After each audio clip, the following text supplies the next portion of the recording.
Now, why is it difficult? Is it going to be difficult for Secretary Boying to get the necessary votes? That's assuming that there are no outside pressures. There are no pressures other than the pure consideration as to who is going to be the best person to occupy the position. Si Sec Boying ay politiko. Ano ang trabaho ng politiko? They make not trabaho, but in the nature of their work, they compromise. They negotiate. Yan po ang trabaho ng politiko. You try to go for a win-win, but if not, you go for the solutions where everybody is happy, or you try anyway. So politiko yan. And so ang mga politiko, practical talk lang po, real talk lang po, kadalasan mahilig sa pakiusapan. At hindi naman po hindi naman ito kumbaga surprise sa atin lahat.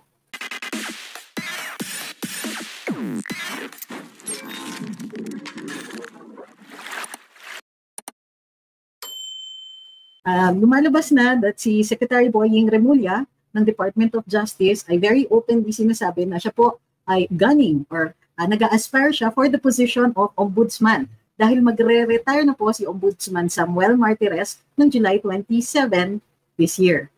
So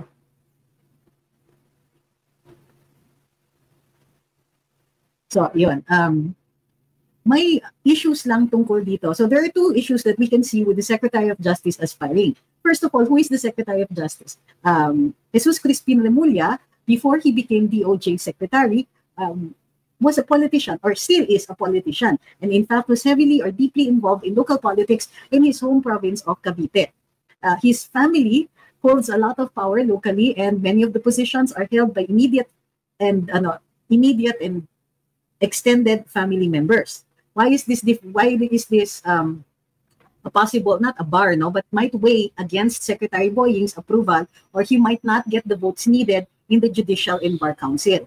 Katulad po ng kapag nag-aspire ka for a position in the judiciary, ang nagre-recommend po is the Judicial and Bar Council. This is composed of several members. The Chief Justice representing the Supreme Court is the chairman of the council. The representatives, there's one representative from the House and Congress. They either share the term or hati sila ng vote. There's a representative from the IDP. I understand one from the law schools, from the law schools and so on. So the Judicial and Bar Council will come up with a short list of at least 3 names, and these 3 names will be submitted to the president. And then it will be the president who will choose from those 3 names. It has happened before, particularly in the term of Noynoy Aquino, where a short list was returned to the Judicial and Bar Council because he didn't like any of the people who were there. So ultimately, a second list was given and the president chose from that list. Hindi po nangyari yan in the term of Rodrigo Duterte. So the problem is the position of ombudsman is crucial. Bakit? Ang ombudsman po, yan ang prosecutor sa mga kaso sa Sandigan Bayan. Ito din po ang nagde-determine kung ano yung mga kaso na mapapile sa Sandigan Bayan. Sila po yung nag-filter at sila sa kanila dadaan. Ang finding of probable cause is determined by the ombudsman. Thank you kay Jonathan. Kasama din sa JBC, retired justices and private lawyers. I did mention private lawyers, pero yung retired justices, thank you very much. Did I forget anyone pa? Sabi ni Ian, the ombudsman is a constitutionally protected official with a fixed non-renewable 7-year term and can only be removed through impeachment. Pwede rin to serve an unexpired portion of the 7-year term. I understand that Ombudsman Martires did that because he was, ano ba nangyari? Nag-retire ba? Hindi, 7 years yung term niya. Okay? Now, why is it difficult? Is it going to be difficult for Secretary Boying to get the necessary votes? That's assuming that there are no outside pressures. There are no pressures other than the pure consideration as to who is going to be the best person to occupy the position. Si Sec Boying ay politiko. Ano ang trabaho ng politiko? They make not trabaho, but in the nature of their work, they compromise. They negotiate. Yan po ang trabaho ng politiko. You try to go for a win-win, but if not, you go for the solutions where everybody is happy, or you try anyway. So politiko yan. And so ang mga politiko, practical talk lang po, real talk lang po, kadalasan mahilig sa pakiusapan. At hindi naman po hindi naman ito kumbaga surprise sa atin lahat. But the one thing that we know is that in the case of Ombudsman Martires, hindi siya ganun ka-controversial kasi yung mga decisions were based on law. Nakikita ninyo, kadalasan nasa base sa batas. Now, there may have been some that were controversial, pero hindi na talaga maiwasan yung ibang mga ganon. But in general, hindi masyado. And in fact, under Duterte, parang wala tayong masyadong nakikitang ganon. At any rate, this administration, however, has proven na maraming controversial na appointments as well as yung mga pagtatanggal na controversial. But tingnan natin yung mga controversial ones. For example, pasintabi na lang kay Secretary J. Ruiz, who appears to have had business dealings with government agencies which were still existent at the time of his appointment. Okay, what else? In this administration, a lot of people were appointed primarily because they were they're friends. They are within the comfort zone of the president, and in many cases, talent or the capacity to do good work didn't really factor into it. Maraming nagsasabi na isang example nito, of course, is the DOT secretary. So napaka-importante po ng posisyon ng ombudsman because ito ang nagbabantay and sila din po ang nagde-decide ng mga kasong administratiba against government officials. Hindi magandang makita na isang politiko na nakasanayan ng pakiusapan, sanay sa mga, how do you call this? Sanay sa mga ganon, horse trading. So, ito yung parang moral dilemma. Ewan ko kung magkaka-moral dilemma ang presidente natin, pero this must be considered by the president.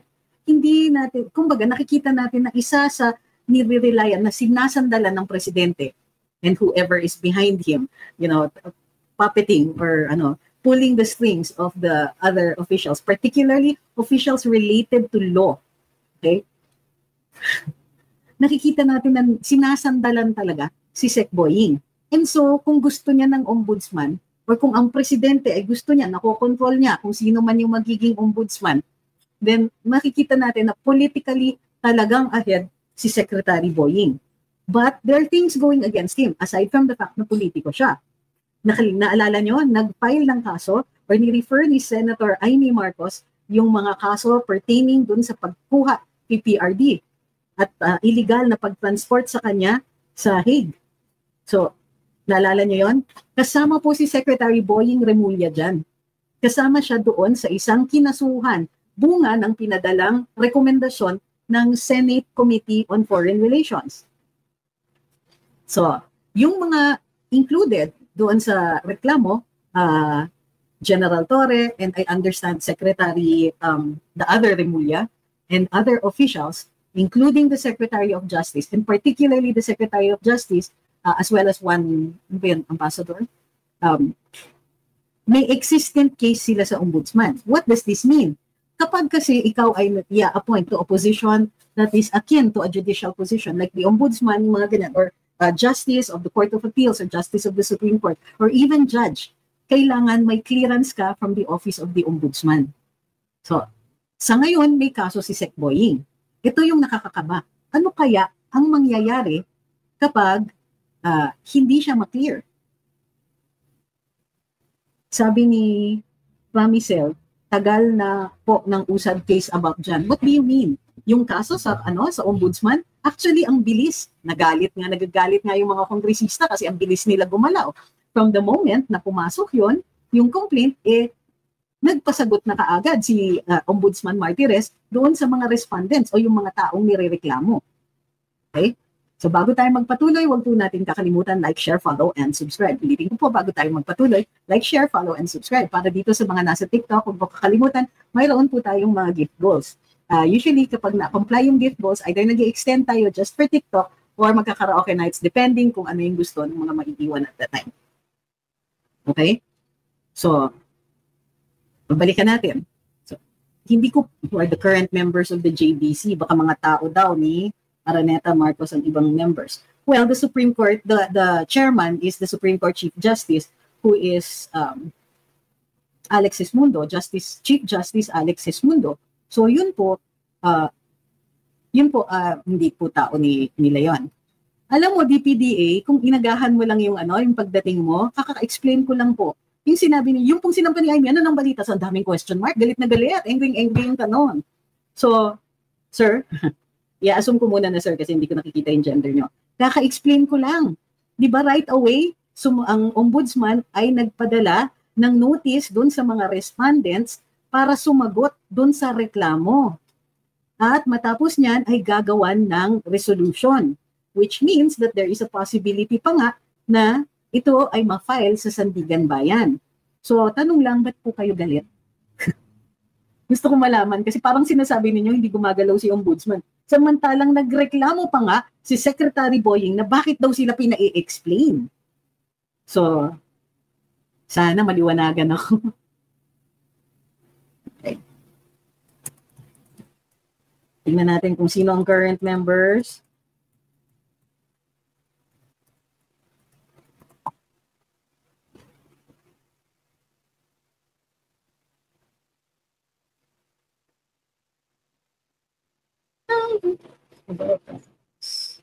Walang nakalagay. Grabe naman ang website nila. Wala talaga nakalagay. Brief overview, history, justices. Walang.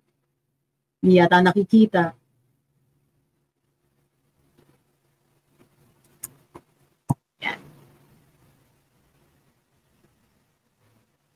The Secretary of Justice is a member. So, isa pa pala yun, di ba? Currently, he is a member of the Judicial and Bar Council.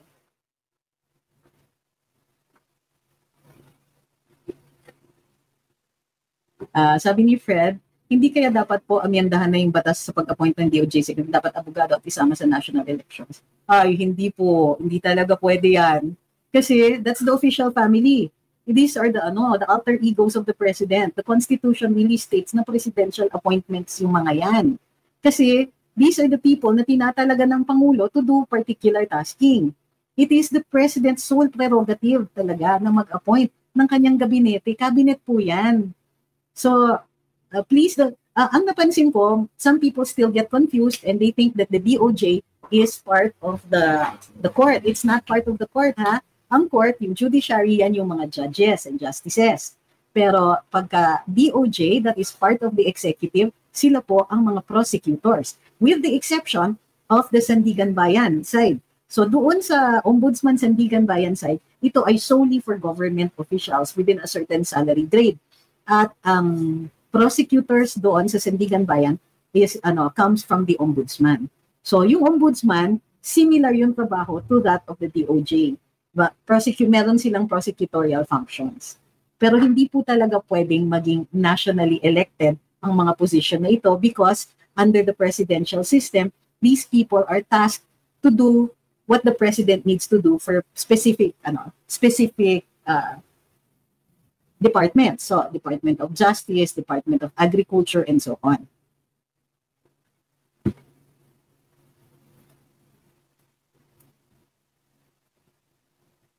Sabi ni This is the obvious bakit gusto ni Remulla ang sa ombudsman, sigurado tampakan nila ng kaso ang mga Duterte. Yes po.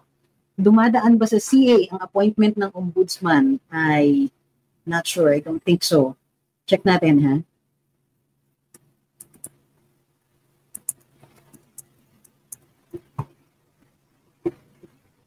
No, hindi talaga dumadaan.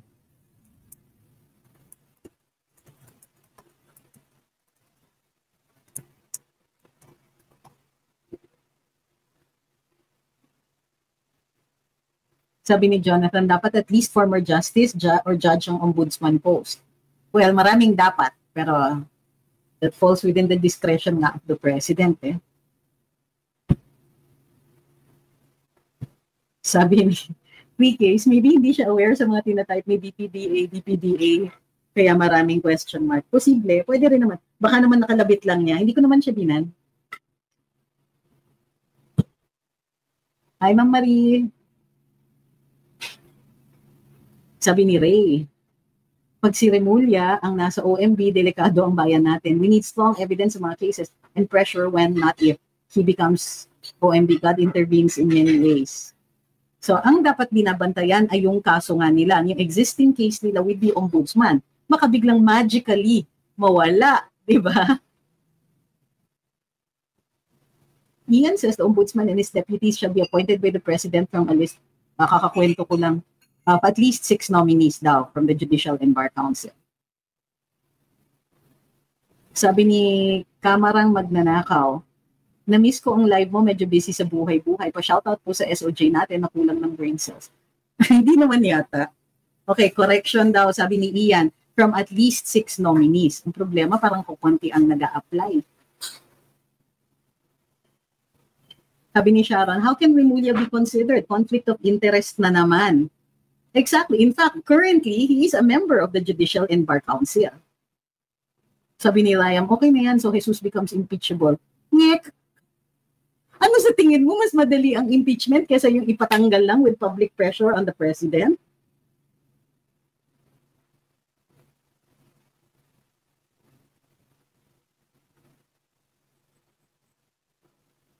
So, para dun sa mga bago dito sa ating live, sa mga you'll have to understand, we're more proactive. Hindi kami yung type na, it's never gonna happen, we're never gonna make it. Di kami nagninega dito as long as may hope. What is the point ba in being nega? What is the point in saying, wala na yan, siya na yung mag-ano. Parang ganon. I don't know. Parang it messes with the energy, I guess.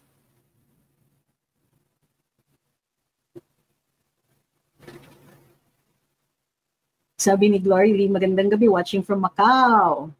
Hi po, in China. Naku, mamasabihan kang pro-China ka din. Sabi ni Ian, kapag si Boying talaga umakyat ng ombudsman, amen na lang. Totoo yan.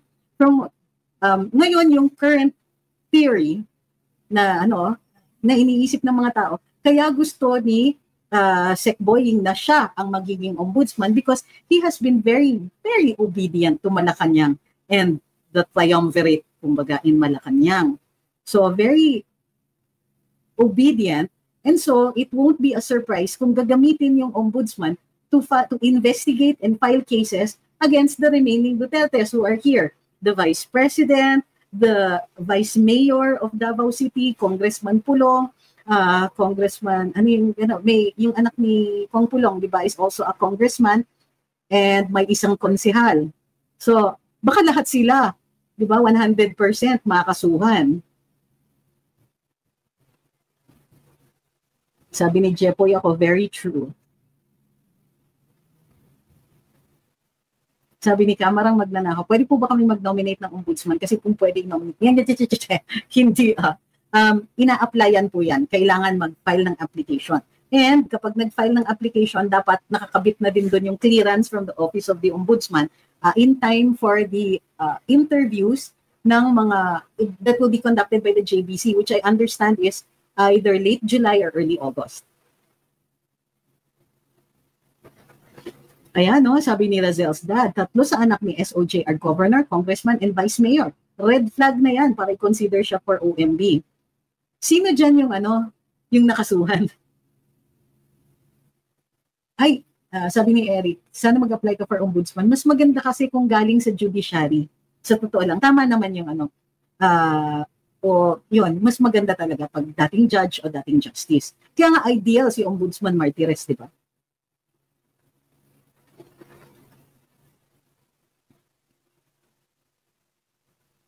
That's what we're saying, Sir Ronel.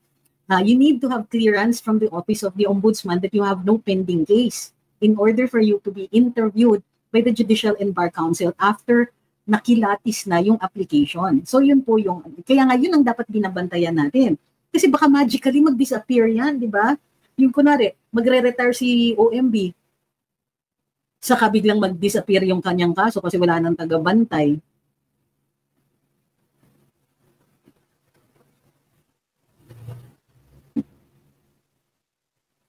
Sabi ni John, oops, kaya lang di ko dapat nilalagay kasi,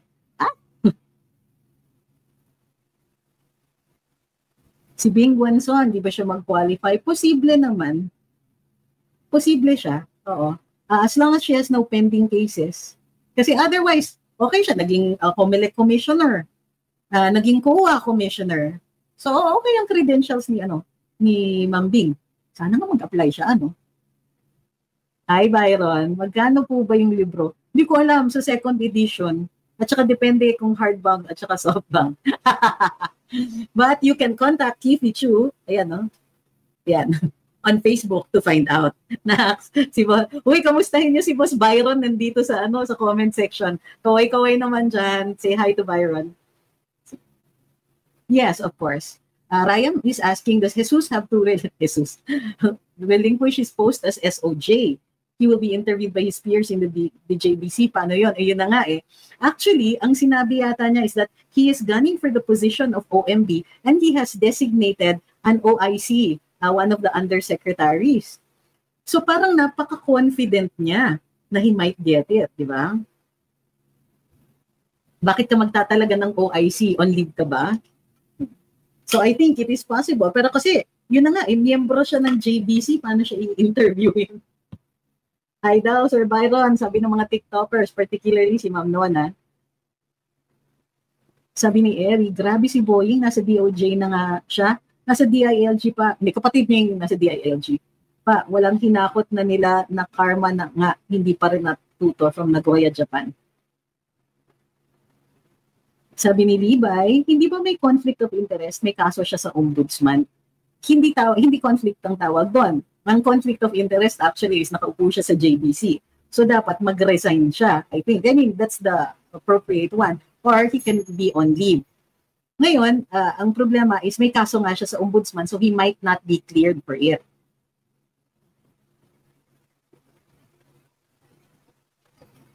Sangria says, hindi po babawal mag-hold ng multiple public office except ex officio?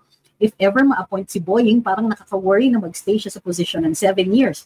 Makaharangin yung mga posible na maging kaso sa mga nakaupo ngayon. Sana delikadesa na lang ang kakapal. Well, it looks like a lot of people are concerned, or this is starting to shape up to be a very controversial appointment. Sabi ni Ma'am Michelle, boss banat lang malakas.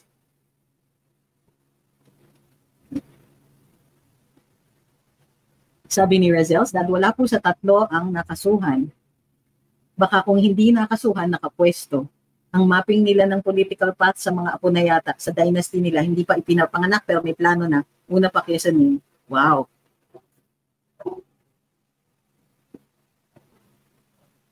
Sabi ni Don, di nga alam ang ba, uy grabe kayo, alam naman siguro niya, hindi lang siya talaga updated sometimes.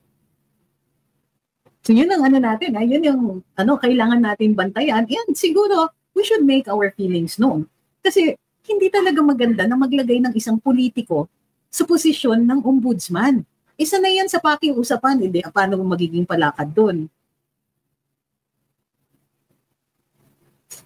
Pwede naman daw i-impeach, sabi ni Don, pag presidente na si Inday. Pero tignan mo, nagre-reklamo nga tayo that it takes so much time and resources to impeach somebody.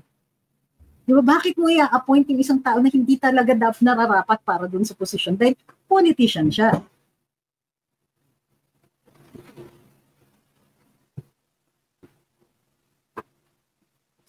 Sabi ni Concordia, hope everyone is doing well. I remember sa karambola na ang DOJ ay kusang kinuha na ni Boying na hindi pa in-appoint ni Marcos, sabi ni Jonathan De La Cruz. Seryoso? Parang hindi ko yata alam. Sabi ni Roger, negosyo pala yung book. Hindi po. The proceeds go to the House of Hope after all the other expenses have been paid.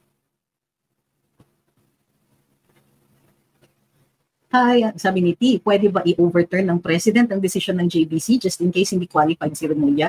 There will be a list that will be presented to the president. Pwede siyang pumili anybody on that list. Paano kung siya yung pumili kay Sec Boying? Yes po, impeachable position ang ombudsman. So not only is it the possibility na kakasuhan nila yung mga Duterte, but the fact na hindi magkakakaso o maluluto yung mga kaso against yung mga tunay na mga magnanakaw dyan. But that becomes a distinct possibility. Tapos yung mga friends and family at chuchuchu, ganyan, baka mapakiusapan nila every time may kaso sila or pag may kaso sila. So yun po. Anong book yung for sale? Yung Salamat PRD. Nandito lang kasi sa background ko, kaya may nagtanong eh. Wala naman akong sinasabi, wala naman akong sales talk, pero sabi niya, negosyo pala yun. Naks. Parang hindi namin nababasa yung mga ano ninyo, no? Sabi ni Gilbert, kung totoo na si Boying ang future ombudsman, hindi pa natin alam, nag-a-apply pa lang siya. Good luck na lang daw talaga sa sambayan ng Pilipino. Baka masahol pa sa pinagsakan ng nuclear ang sistema ng hustisya sa Pilipinas. Ay. Sabi ni Roy, ay, pwede ba tanggalin basta? Hindi, i-impeach po siya.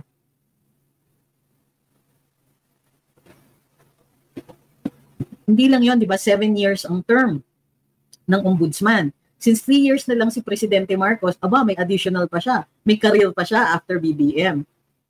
So yun yung mga ano niya, mga benefits niya, di ba? He gets all of his family who are still in political positions, dynasty sila eh. Tapos mag-a-appoint ka ng isang family member nila doon, eh di na mayagpag yung pamilya nila at baka magkakaso lahat ng mga kalaban nila sa politika. These things are distinct possibilities.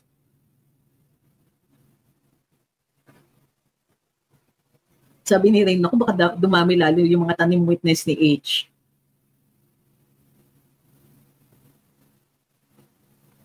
Sabi ni Ma'am Diwayway, yung post ni Dare to Ask nung isang araw, ang COA, may question sa kanila. Ma'am, pakikumpleto naman yung tanong o kaya yung backgrounder. Hindi ko alam yung sinasabi. Hindi po lahat ng posts ni Dare to Ask na babasa ko, pero binabasa ko siya. Ay, ganun ba? Sabi ni Concordia, opo, narinig ko yun. Yun ang sinabi niya not long after noong nanalo si BBM. Yikes.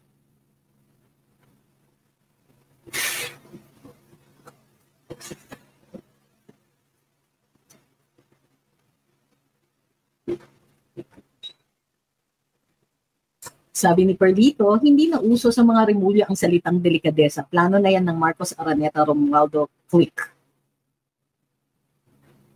Sabi ni Ma'am Michelle Ngi, kung si Torre nga na-promote kahit imposible, baka ganun din kay Remulla. Oo, sabi ni DPDA, di kaya pang play safe na ni BBM yan if Remulla nga. Hindi lang, yan yung rear guard action niya. O, diba? Ibig sabihin, yan yung magpoprotekta sa kanya in case pagbaba ni BBM, assuming nabababa. That's another story. Now, in case pagbaba ni BBM, maraming magkaso sa kanya dahil syempre wala na siyang immunity. Then, oo, yan yung rear guard niya.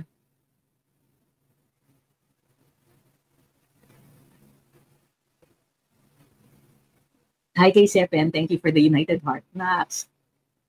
Thank you rin po sa lahat ng nagpadala ng gifts. Thank you kay Sir Art. Ay, thank you kay Rai. At kay Teach Ginny, kay Denden. Thank you very much po.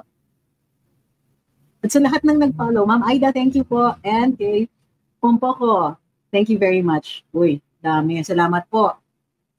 Don't forget, tap lang po dito sa sa TikTok.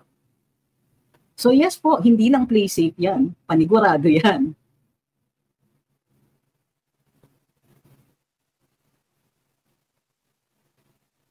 Sabi ni Jose, dapat maging maingay tayo patungkol sa papalit na UMB, lalo dyan kay Remulla, mga pathological liars at abusive officials. Walang maasahan sa bagong Pilipinas na to. Nay.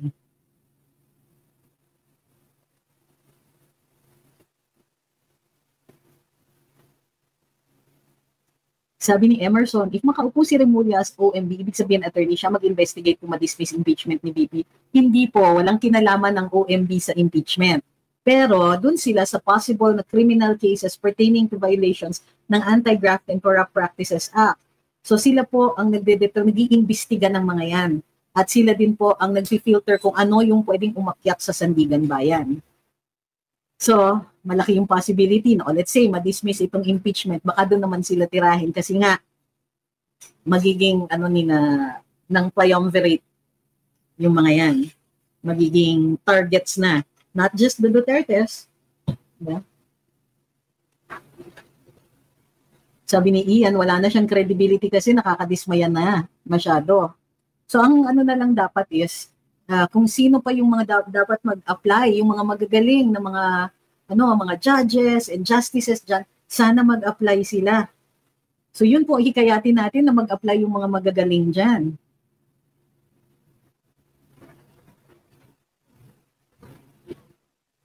Hindi po ba mahaharangan ng pag-appoint kay Remulla? Paano po mahaharangan? Well, sa ngayon nga, hindi siya qualified kasi may kaso siya eh. So as long as may existing case siya dun sa OMB, hindi pa siya pwedeng ma-interview ng Judicial and Bar Council.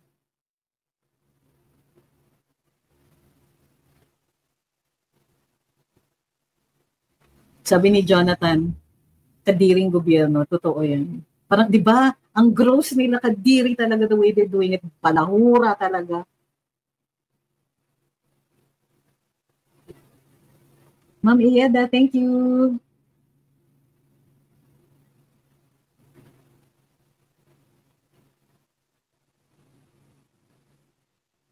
Sabi ni Pramisel, ipa-impeach natin. Teka, kaya na ang daming mahaba yung listahan ng mga i-impeach. George Garcia. Anong ginagawa ng COMELEC? Si Presidente. Tapos ano pa? Ay, pero sa totoo lang, pagka napa-impeach natin yung Presidente, madali na.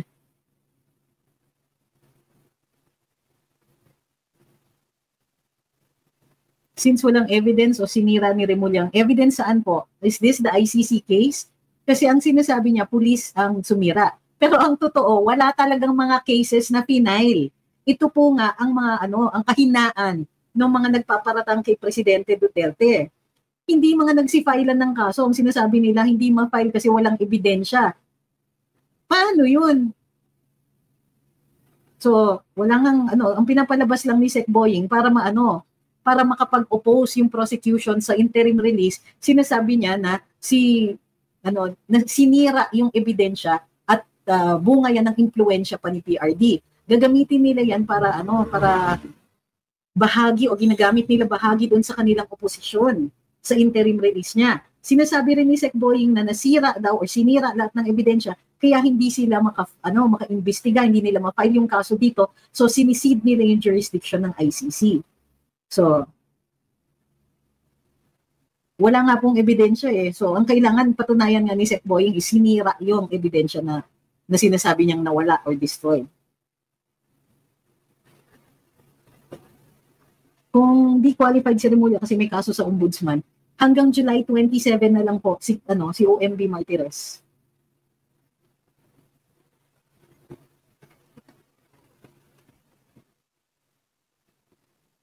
Pwede bang gamitin as impeachment complaint laban kay Remulla ginawa niya kay PRD? But that's before his appointment. So magiging controversial yan.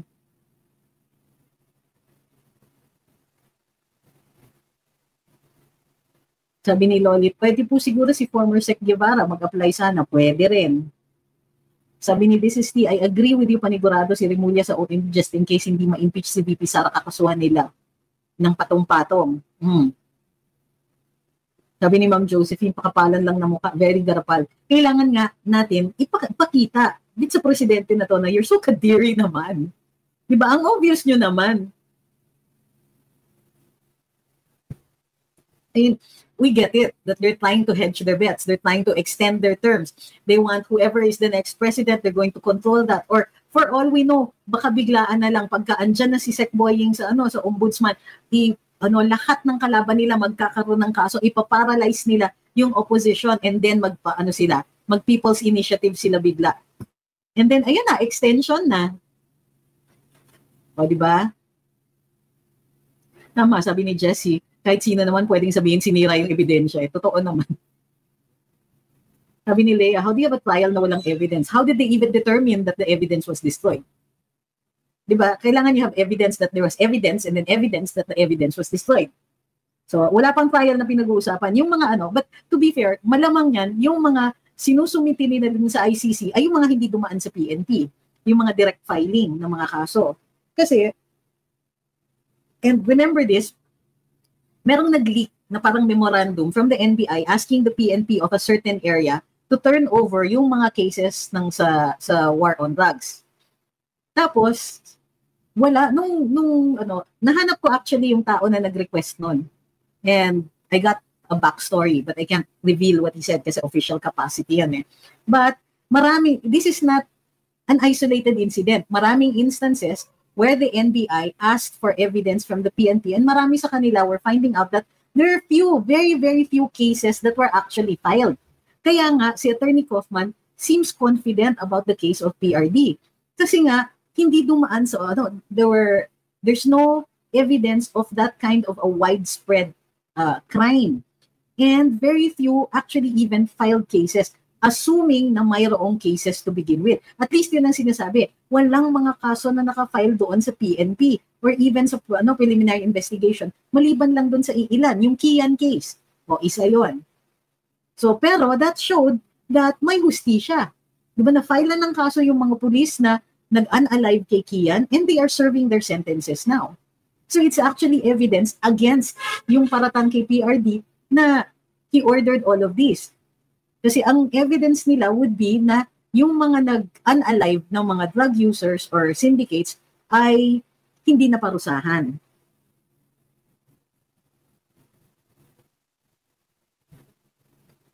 Sabi ni Dan, so classic.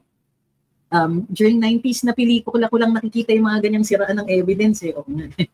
Parang di ba? Wala bang legal remedy? Sabi ni Luna, kitang-kita naman po nila kung gaano na po kang diring-diri sa galawan nila, kaya po kahit ano na lang ginagawa nila to win the people. Sadyang mas makapal na sa semento ang mga mukha nila.